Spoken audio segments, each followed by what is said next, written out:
Hey, welcome to the Griddle Guys. Today we're doing something a little bit different. We're not gonna focus so much on the cook as we are on the result. So you guys have probably seen across countless channels where you take a piece of beef and marinate it in a whole pineapple, right? So not just like pineapple juice, but you take the whole pineapple and puree it in a blender, food processor.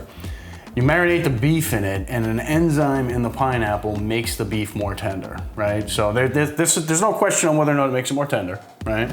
What we're gonna focus on here today is, how does it taste? It may be more tender, but does it taste good? Is it something? Taste like pineapple? Does it taste like pineapple? I have an eye-round steak here. That's our control, right? Just a plain eye-round steak. I picked eye-round on purpose because it's a very chewy cut of meat, right? It's a heavily worked muscle on the cow. And in here, I have 2 more eye-round steaks and some sirloin steak tips, marinating in a whole pineapple. They've been there since 8 a.m. So that's about 9 hours, right? So should have plenty of time to get tender. 1 full pineapple? One pureed? One full pineapple, skin and all. Not the stem, you cut the stem off, but everything. Looks like jello. It's like in Jello. It does, it does. So anyways, if you stick around, we're gonna do a taste test. We're gonna pull out the scorecard and we're gonna tell you, is this something that we would recommend? Is this something that is really worthwhile doing? Or are the results a little lackluster? How are you gonna cook it? You're gonna cook it on the griddle. Okay, all right.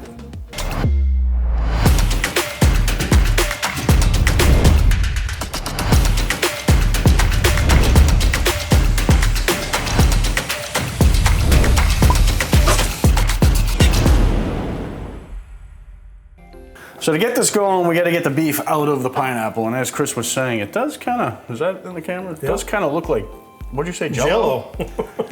So that's the whole pineapple. So I'm gonna pull this out and get it rinsed off. Right off the get-go, I definitely do feel, a different texture. And you can actually see even the surface of the steak's a little different. So you can feel a huge difference, huh? You can actually look at that. Looks like it's been breaking up too. Yeah, well that's what the pineapple does, is it breaks apart the meat fibers. Is it just pineapple or is it any citrus? No, pineapple specifically has more of the enzyme. So orange juice wouldn't do the same? Or orange juice, no. Lemons? You can use pears or papaya, right? But we're going with pineapple today because this is the most popular one. So there's the 2 steaks. Now, also as a control, I did some steak tips for us because that's something that we eat often here, Chris and I, so we're very familiar with the texture of steak tips. So we have some steak tips that we will treat the exact same. We're just gonna do salt and pepper on the steak tips. And these also look like the outside started to cook a little bit, and you can see the fibers have separated quite a bit. I don't know if you want to come in close with the camera, Chris, and get a look at that. So certainly a significant physical difference on the meat. Will it translate into a win? We don't know. What are you thinking, Chris? Well, I think that it rinsed off pretty easily. Oh yeah, look at that. Let me see that other piece. I was gonna say for reference. Let's get that control piece. Let's see if when you press down on it, if it opens up like that. And here is the not pineapple. No, it's way, it feels so much tougher, dude. I can tell you right now, it worked. Yeah, It definitely, and this is what, 9 hours you said, right? Yeah, it really does structurally make a difference. The question is, when you eat it, is it a good difference? Yeah. Because Guga, Guga's taste tester buddy there was like, oh, that takes a $1 steak and turns it into a $20 steak. And I'm like, I'd like to test that. Yeah. So that's what we're doing tonight. We're testing it. All right, so rinsed off all that stuff, and this is keeping the seasoning very simple. Salt and pepper only, so that we can get a true comparison of taste. You guys can see, or maybe you can't see, but the steak tips, which is sirloin flap, by the way, really almost disintegrated. they're pulling apart. Yeah, Chris is telling me there's such a thing as too much. I think he's probably right, but we'll taste and see, Chris. Who knows? They're gonna take about 30 seconds to cook. Yeah. Where'd my pepper go? Right here. The other ones look good though. The pale ones? Yeah, they all look good. I mean, we sous vide these a lot. I do anyway. Yeah, I'm not as big a fan of the eye round as Chris is. But if you sous vide it for long enough, it does get tender, which I'll be interested in comparing Is it better to sous vide for 9 hours, or is it better to marinate in pineapple for 9 hours, you know? Right. Yeah, I mean, sous vide, I do like 4 hours usually when I do it. Well, I can tell you one thing that has me favoring the sous vide already over this process is the Jello. not having to deal with this. So now you gotta figure out where that's gonna go, you know, in the trash for a week and stink up your kitchen. I don't know. We don't have garbage disposals. Yes, we do not have. If I had a garbage disposal, it wouldn't be an issue. So what he's gonna end up doing is throwing it in his neighbor's yard. That's what he's gonna do. that neighbor. Then my dog's gonna get it, and then my dog's gonna get sick. So half the people watching this are like, "What's septic?" Yeah, right. I worked with a woman who was down in, was she New Jersey? I think she was in New Jersey or New York. And whenever I told her that I had a oil heat, she was like beside herself. How the gas? Yeah. How can you heat a house with oil? Or electric. I was like, it's really not that different. So I'm gonna, before Chris heads out to the griddle to cook these steaks up, I just had some potatoes sitting on the counter, so I'm gonna do a quick side. Little trick I do, roasted potatoes. I cut them up like this, chunk them up, chuck them in the microwave for, I don't know, 2-3 minutes. Toss them with oil and then throw them in a hot oven. And instead of taking like 25 or 30 minutes to roast, they take like 15. Cheating. So, cheating. Find a way to cheat. You know, I was just thinking, Nate, I don't think I've ever cooked a piece of iron like that on a griddle. You're really gonna make me do it? I think you should do it. Dude, you're the beef guy. So 3 minutes in the microwave. These guys are kind of steamy. This is like really, really simple. They're not cooked already. This is, well, they're not, they're still crunchy. Hit them with a ton of oil. And you can use whatever seasoning you want. I happen to have some rub done right, thank you. I'm gonna go pretty heavy. Chris was asking, you know, why not just cook these on the griddle? That's a very fair question. We certainly could cook them on the griddle. I want Chris to focus on the steaks and not be worried about potatoes burning. I'm still worried about the iron on this. No, I mean, we could drop these on there, but if I already have the oven preheated, and if I dump them in the oven, I don't have to worry about watching them, burning them, nothing like that. You can just focus on the steak. Yeah. And when they're done, I'm gonna hit these aggressively with oregano. You like oregano? Love it. All right, good. But you know, you do you, whatever you guys like. The everything rub. The everything rub is kind of light on salt, heavy on paprika. Nice, you know, nice seasoned general flavor. Doesn't really punch you in the mouth with anything, but. So, and I got the oven on 385. How long do you think that's gonna take to cook the iron? I don't know, I got a steak guy who's a pro at cooking steak. He's gonna tell me. Have you met him yet? You okay if I go for a rare? So let's probe it. I was thinking like 120, 125? So the butcher, you're gonna love this. The butcher at the market was like, yeah, you don't wanna cook that as a steak. He goes, you know, this is a really heavily worked muscle. I go, I know, it's an experiment. I said, I'm shooting for like 128. He's like, okay. All right, we'll shoot for 120-ish. You don't wanna go, you wanna go that low? 125, 120, no, 130. Anywhere between 125 and 130, I'd be happy. All right, so I'm gonna get these down, the bad boys. Throw a little oil down. Gotta make sure we don't mess up the controlled one here. I don't think it's gonna be a problem.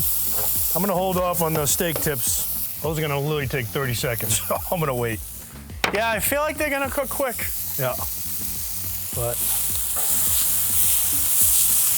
these look good. I'm gonna be moving these a lot. I think you're gonna have to hit the edges A lot. too. Yeah, and then we'll try to get them up on this side too and get all the edges. I think this is gonna take some time. I've got it on low heat because I really don't want to burn it yet. I'll give it a little bit of a sear, but with the oil, we'll get a nice little sear, we'll stop playing, moving it around. We'll stick around. So I've been flipping these a little bit, you know, just trying to keep them evenly cooked. Nate just probed our test piece in, the pineapple piece. The pineapple is cooking. Pineapple's cooking a little faster. A little faster. It was like 94 versus 87. Right, and I'll tell you, when I'm moving them and I'm flipping them, it's like a sponge, and it's like firm versus it's firm and soft. soft. You can really feel the difference in texture right now, as well as looking. You can see all that opening right there, Nate? Yeah. You can see it all.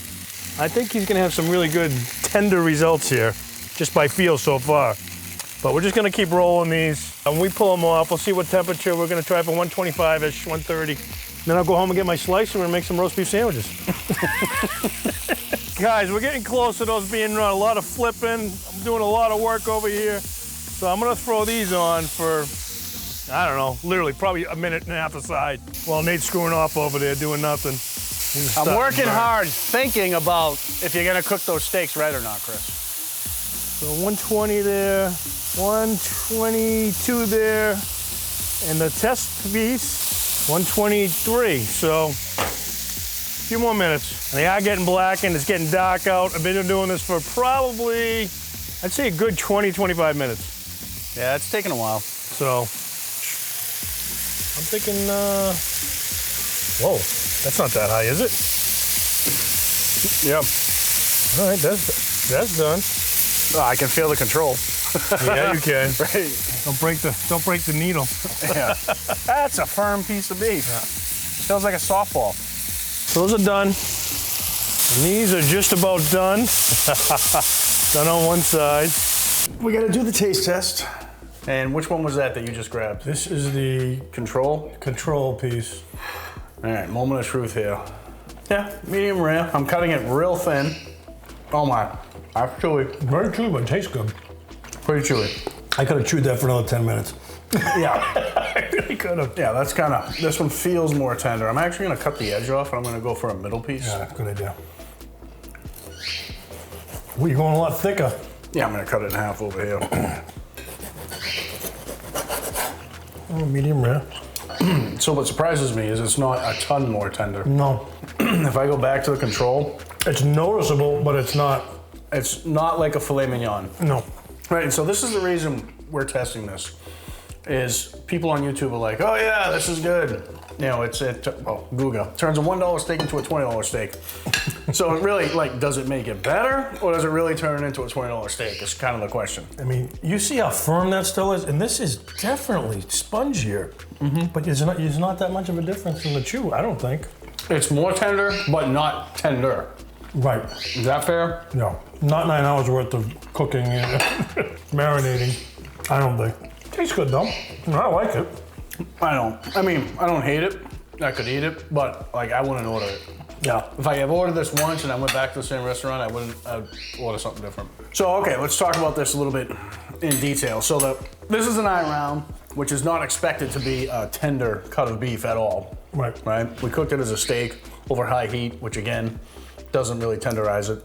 But it's also just a little over 5 pounds a pound. $5.50 a pound. So, I mean, there is a It's cheap. price, yeah.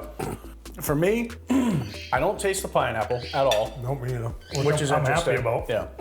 So it doesn't taste like it was marinated in pineapple. Definitely taste the seasoning. Definitely have a nice crust on it. Does have a beef flavor, not a ton of beef flavor. Texture-wise, it doesn't taste mushy. No. It did not turn a $1 steak into a $20 steak for me. No. It's juicier, I think, Nate. I mean, just looking at it, and you know, you're getting more juice out of it. Yeah, it's juicier and it's more tender, but you still have to spend quite a bit of time chewing it. Yeah. I already had a piece of that. It was very good. This is very tender. But it might be that happy, you know, this was a thinner piece and it was the same amount of time. Well, it's a more tender piece naturally. Anyway, And it's more tender naturally. because it's sirloin, not round. I mean, maybe if you did this for another 3 hours, it'd be a lot better. I don't know. I don't like that. I like it. No texture. It's like eating steak jello. It's To me, it squishy. feels like there's a heavy marinade on it or something. I don't taste the pineapple, but it is downright squishy. Yeah, it's not chewy. Got good flavor. I like it. Overall, the potatoes are good. Potatoes are excellent. If you're using a more tender cut, like I'm not opposed to how much I am opposed to how much it tenderized it, but I would probably say I would throw some pineapple juice in marinades. Yeah. You know, maybe not this much, but like there's gonna be a happy medium, right? Next time I do a marinade, I won't puree a whole pineapple, but I will throw some pineapple juice in. And I'm okay with it because you can't taste it. You don't taste the pineapple in any of them. Yeah. Yeah. All right, so let's do the scorecard. We're bringing the scorecard back, guys. It's been a while. So we have 4 categories: cook complexity, flavor, wow factor, and ingredient list. So cook complexity on a scale of 1 to 5, Mr. Chris, where would you put I it? mean, it took some time, but it was easy. Keep in mind, you're not dealing with the leftovers of a pureed pineapple. I didn't have to do any of that, but the cooking part itself was not bad. Prep part looks like it sucked. All right. So 5 is the best score. What would you give it? What? All right. I'm gonna give it like a 3. Okay. Flavor. 1 being the dog won't eat it. 5 being Gordon Ramsay wants you to teach him the recipe. I'll do a 3. Oh, on which? On the I-round? They both taste very similar. Yeah. So I'm like a 1. You're gonna have to pick this up because now I gotta chew. I just took a bite. You're on wow. I don't have my glasses, bud. Wow factor. No one noticed, or everyone Instagram something. Blah blah blah. It's like a 15. Yeah, no, I can't see it. So wow factor, I would say it's a 1. 0. Okay, so we're on the same page. We're on the same page on that. Ingredient list. Took 4 trips to 3 different markets, which today, funny story, took you a couple I did markets. have to go to 2 markets, yeah. Cool, I have it all ready in my fridge or my cabinet, so you can store that. Yeah, I'll give it a 4 on that. It's pretty easy to get a pineapple. Yeah. Running back through it, cook complexity, let's agree on something. You said 4, I said 3. Yeah, so 3.5. All right, flavor. I did 3, you did 1, so we'll do 2. 2, that's 5. So 5. We both did 0s on the wow I factor. did a 1, so we'll keep it 5. We can go 6 if you want. We'll do 6. Ingredient, you said Was 4. 4. So 9. Yeah, 10? 9 or 10? 9 or 10. 20, not very good. Not very good. Not very good. That's so, a griddle guy down. So, hey, maybe Guga can comment on this and tell us that we're wrong, but I mean, I marinated a lot longer than he did No.